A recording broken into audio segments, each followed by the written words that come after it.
Hello, my name is Dr Felix Jackson. I'm Medical Director of medDigital and medCrowd. What we're chatting about today is lockdowns and what they mean for the future.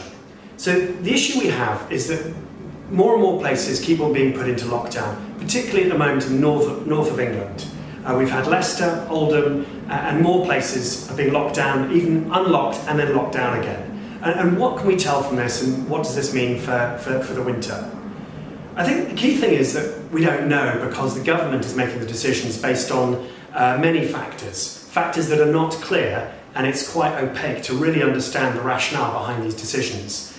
It does seem to be case related, although not entirely case related. There doesn't seem to be any specific cut-off, but we're noticing that sometimes when there's 12 cases or 20 cases, but certainly by the time it gets to 40 cases per 100,000, then usually a lockdown's put in place.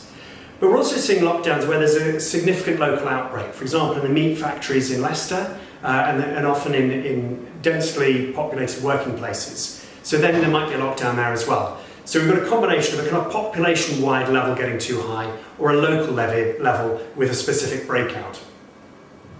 So the question is, are these going to continue?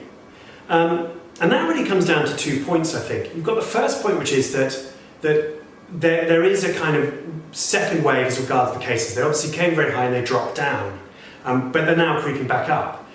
But if you're going to be optimistic about it, you could say that this is actually the first wave that got stopped and now is continuing. So you can imagine the first wave started in London and the southeast of England, and it spread to a certain point before we had a full national lockdown, and then the spread stopped.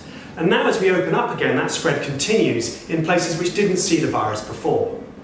And if we're being optimistic and T-cell immunity, innate immunity, is higher than we feared, higher than was expected, or if actually more people have been exposed than we know because testing wasn't comprehensively done for a long time, we could be optimistic and say, well, actually this is the second wave burning itself out, and cases are soon going to begin dropping as the virus hits more people with T-cell immunity, more people who've seen the virus before, and also there's just less cases and less new cases turning up. So that's the optimistic view. Of course, we have the issue that winter's coming. More people are going to be exposed to the virus, and the virus is going to stay around longer. The hot weather helps us fight the virus because it literally kills the virus on surfaces. And the worry is that as the winter, wetter, colder months come along, the virus can live longer and will spread further.